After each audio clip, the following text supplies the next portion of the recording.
America is home to 33 million small businesses, the beating heart of communities across the country. And proof that the American dream is still alive. This is a show about those dreamers and doers and the communities they serve. Their real life stories. Their struggles and successes. Their grit, determination, and passion. And the people who fight to keep their American dream alive. I'm Alfredo Ortiz. I'm Elaine Parker. And it's time for another episode of Main Street Matters, America's small business megaphone. Hi, and welcome to another episode of Main Street Matters, America's small business megaphone. I'm Elaine Parker, the president of the Job Creators Network Foundation. And I'm Jordan Bruno, vice president of Job Creators Network.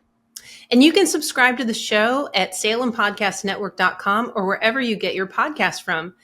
Today, we're joined by restaurant owner and executive chef John Marquez, who has an incredible story about the reality of small business ownership in California. It also gives cancel culture a new name. John, thanks so much for coming to the show and talking about your story with us. Tell us about your restaurant. What's the name of it? Where were you located? Let's start there. Good morning. Thank you for having me on the show. The restaurant was named Lima. It's from Lima, Peru, a Peruvian restaurant. It is in San Francisco Bay Area, east of Oakland, a little town called Concord, California. And we've been there about 8.5 years. How many people did you employ? We've had 25 employees at the most, yeah. Okay, and you were there for about 8 years. Yeah. I mean, what was the community like? You know, were you a staple there? Is it someplace everybody went on, Thursday night? And I mean, you had like a running ladies' night is kind of the gist of the story, right? I mean, you were attacked by cancel culture because you had ladies' night. Tell us about what ladies' night was, how it came to be, the idea of it. Yeah, we started Ladies' Night maybe about a year after we opened. It was a Wednesday night promotion for ladies to have 50% off drinks right after our happy hour. So happy hour was 2:30 to 5:30, then Ladies' Night 5:30 to 9 till we closed. We've had a ton of regulars all the time. I mean, a restaurant that survives 8.5 years is already doing extremely well as anywhere in the country. And when this lawsuit came to us, I thought it was a joke at first, because like I said, Ladies' Night is everywhere in the country. And, but no, it was no joke. It was real. So we were definitely shocked. So John, tell us what happened. You were targeted with a massive lawsuit, crippling lawsuit over Ladies' Night. Is that about right? That's correct. Yeah. It took, I can't disclose how much it was, but it was a significant amount that took pretty much all our money that we have reserved from summer. We keep it for winter, is the slower time in the business. And we couldn't function anymore after we lost all that money to hold us over through winter. So it was essentially a sexual discrimination lawsuit? Absolutely, yeah. It was discrimination against every other person, I guess. Mm-hmm. Feels like almost a parody of the bounty hunting, ridiculous lawsuits that is become known throughout the country, but especially in California. Absolutely, it's like similar. We've done a little bit of. Sorry, similar to one of those ADA lawsuits for bathroom, no little things here, little things there. So that's what it felt like to me. We've done a little bit of work on the legal climate in California on an issue called Proposition 65, which is a rule that says anything that causes cancer in the state of California must have a warning label. But, it's so ridiculous. You need like gas stations. Gas stations need to bring it up and you need to put it on flip-flops because they're made of plastic. The reason I bring that up is because what we saw looking into it is that all the lawsuits aren't filed by a consumer who say like an asbestos person who is exposed to asbestos has this awful thing and has a lawsuit. It's filed by these bounty hunting legal attorneys who are just looking for a quick payday, a quick settlement from the small business, and then they move on to their next victim. Was this a similar thing that happened in your case? Was this just a shady law firm looking for a payday? Yes, it was. It was they are from out of state, and I believe they hired people from the state to look for those restaurants, and it's a quick lots of bucks for them. And they know they can get away with it in this state. That's why they do it. It's tough because you watch people nowadays, and I don't believe it's your average American looking to be offended, but there's these well-funded groups or organizations that are literally combing through areas of the country looking to be offended. I mean, that is the goal, is how can I be offended so that I can take my pound of flesh from whoever has offended me. And this is just, I mean, ladies' night across the country, whether, I was in college, we went to ladies' night because we had no money and it was less expensive to have our cocktails, or just a way to bring more people, in your case, into your restaurant. And frankly, you said it was after happy hour, which is for everybody. So happy hour is discounted drinks for everybody. But then you're looking to keep the party going. So what do? You add on ladies' night to attract even more people. And it's very sad that our small business owners are victims of these kinds of lawsuits. And you've got people taking advantage of the legal system like that. And it's even more sad that there are states and politicians that make it so easy for these predatory law firms to game the system and literally shut down a company like yours, a restaurant like yours in a community. It's unfortunate, but that's the reality of the world we live in now. It's another reason why people are leaving California. There's too many little things against small business. It's even me. I'm out of the state right now to see how the food scene is in another city, because I don't think I want to do business in California anymore. How did your employees react when you told them that you were being sued for this? They were also shocked because they couldn't believe it. Surprised, sad, and mostly all those things. I'm sure they were even more sad when they found out they were losing their jobs as a result of this frivolous lawsuit. Definitely. And my employees have been with me.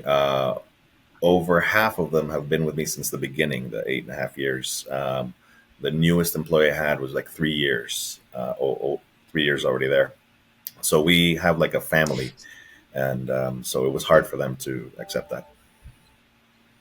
Yeah, I always call small business owners, refer to their employees as their family, their family of employees, basically, because you know them, you know their spouses, you know about their children, you know when they're starting kindergarten or graduating from high school, you know all those pivotal moments in your employees' lives, and that's what makes it a family. Did you have to go to trial for this, or was this something that had to be settled out of court?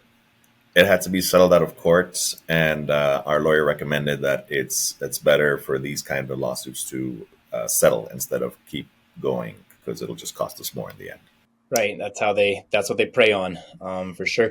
Can you give our listeners a little broader view too of the other challenges facing small businesses in California? The rules, the bathroom, all gender rules that you have to comply to. There's so many building inspector rules. The sanitation person has to come in once every 3 months rule. There's too many to list. I can't list them offhand, but I do remember it's like we make money, but not enough to pay what we have to pay. Instead of, it doesn't go to our pocket, it goes to the state. Yeah, it's interesting. I spent 6 years in Los Angeles, 2018 to 20 end of 2023, and even over those 6 years, I noticed such a drop in the number of family-run establishments. Obviously, COVID was a huge part of that, but on top of that is just the outrageous tax, regulatory, and legal landscape facing small businesses. It's almost impossible for them to compete against the bigger chains. Can you give a little sense of just how hard that was for you? Yeah, I mean, I also see a lot of small businesses gone, even larger businesses. I remember COVID took out my daughter's favorite place, Sweet Tomatoes. I don't know if you heard that, but it's a small little. It's like a Fresh Choice, like a buffet. We loved it there because everything was crispy salads. But first thing gone, restaurants, and then I always see small businesses gone, gone, gone. It's unfortunate that the state doesn't do those changes to help out the small businesses, to help out supposedly what they call, the backbone of America. But it's unfortunate this state doesn't care about that stuff. It's interesting. I listened to Governor Newsom talk about his state from an economic standpoint. I know he's got his hands full right now with the fires, and he's talking a different story there. But I've never seen anybody more proud of the economy of their state than Governor Newsom when he speaks. And I just can't imagine that he really sees things the way he speaks about them, because I mean, I don't care what your political stripes are. You cannot look at a state that has the highest state income tax, the highest sales tax, the highest level of regulations. I mean, it goes on and on and on about how hard it is to function as a business. And then you look at how businesses were treated during COVID by that state. They were the poster child across the country for how to shut down and run out your entire economy. What are your thoughts on, not to be political, but what are your thoughts on how Governor Newsom has operated and supported or not supported small businesses?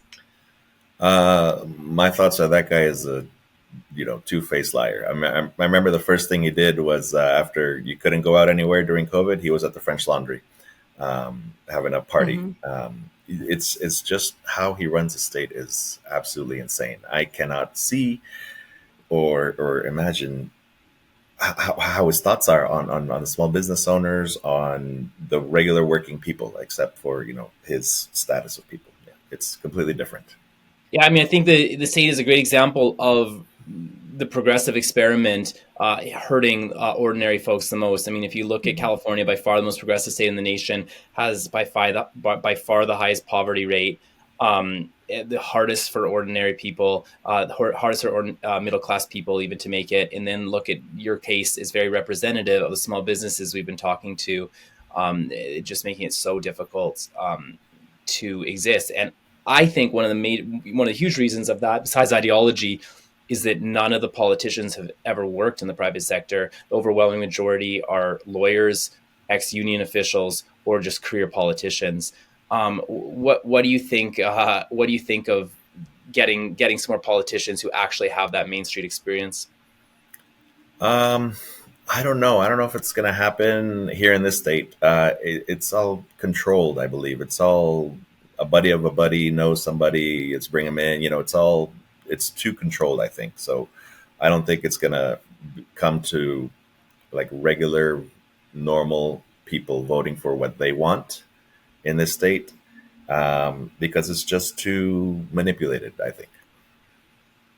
And just out of curiosity, is your space that you operated in, is it still for lease, or has somebody picked it up? Yes, it is. We have some parties interested, but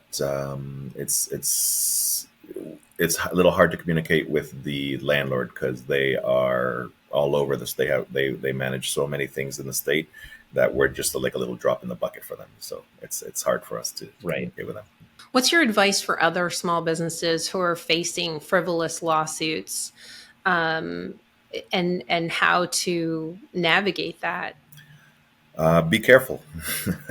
Look at all the rules. Follow the rule book.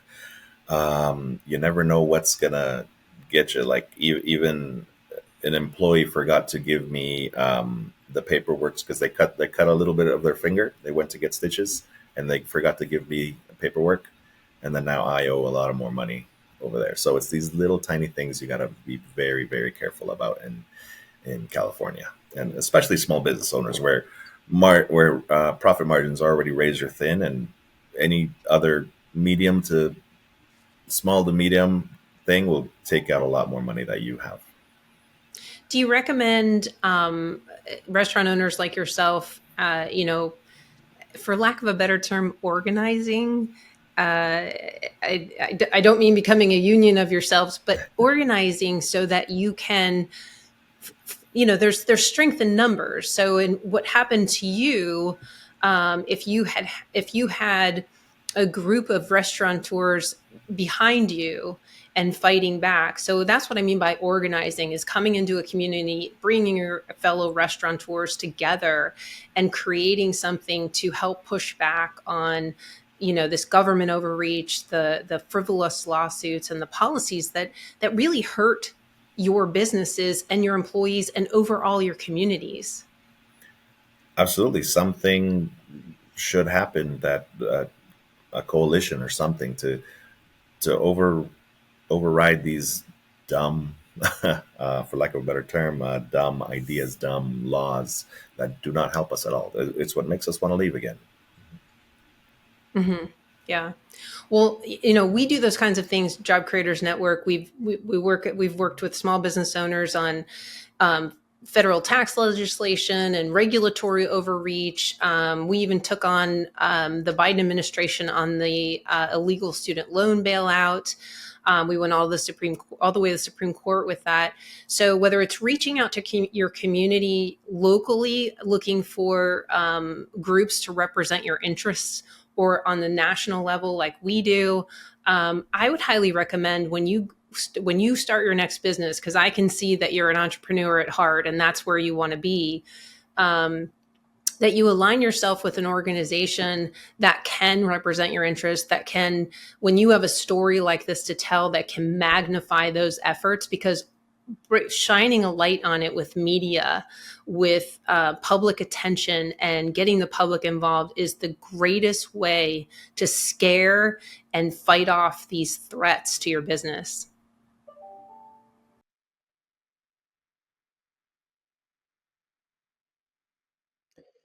John, another thing we hear from a lot of restaurateurs in California is the dramatic minimum wage increases. I know that there was one just for the fast food industry that recently came. I don't know if your restaurant would have been affected by that because it was independent, probably not. But maybe give us a sense of the minimum wage impact, and then also just in general the labor laws that you faced. Yeah, I believe right before COVID, the minimum wage, I think the only people that make minimum wage in my kind of industry are servers, because they tipped employees. So I believe it was around $12, which is already high. And now it's $16.50 for a minimum wage. And those, 4 or 5 years, it's gone up from 12 to 16. And they're even thinking about going to $20 an hour in my area. And you pay much more than that, right? Because Absolutely. on top of that 20, you're paying insurance and stuff. So it's probably closer to like a $25 wage for you, right? Yeah, at the end of the year, yeah, it's a significant amount, too much for a minimum wage employees.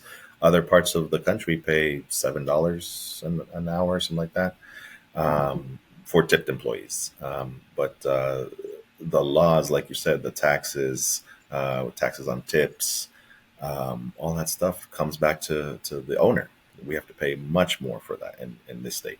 So similar to a question to Elaine, do you have recommendations? I mean, I'm sure you mentor other young restaurateurs or are part of a community, or people are looking up to you, wanting to copy what you've done. What are your recommendations for young people looking to get their start in the industry or looking to branch out and start their own thing? If you're looking to start your own thing, it's like I said, just watch out for the laws, hire the right people, and it's hard to do that, but it's you have to be careful with everything you do, everything you touch. You can't it's too much laws that discriminate against you to do what you want to do exactly. The labor laws, especially the overtime laws, it all affects the owner, less the employee. John, last question. What are your future plans now? Where do you go from here? Right now, I'm looking into other states how the food scene is because, like you guys mentioned, I'm an entrepreneur. I love food. I've been cooking since I was 17. That's what I love to do. But I don't know. Probably not California. Maybe a red state, something like that. So it'll be more, more help for businesses, small businesses. Well, it's competitive here where I live, but I'm in Florida. But it is affordable. There's a lot of restaurants, and people who live here, we have a lot of tourism, but people who live here love it when non-chain restaurants come here because we have so many chains. So we love to have very unique restaurants come here. So if you want to come check out Florida, is great areas here. That's on the list. Yeah, I'm working my way east. Wonderful. Well, John, thank you so much for coming on Main Street Matters, America's Small Business Megaphone. We certainly appreciate you sharing your story with us today. And thank you all for taking the time to tune in and listen. Main Street Matters is part of the Salem Podcast Network. New episodes debut every Wednesday and Friday. You can subscribe to the show at salempodcastnetwork.com or wherever you get your podcasts from. We'll be back soon with another episode. Bye for now.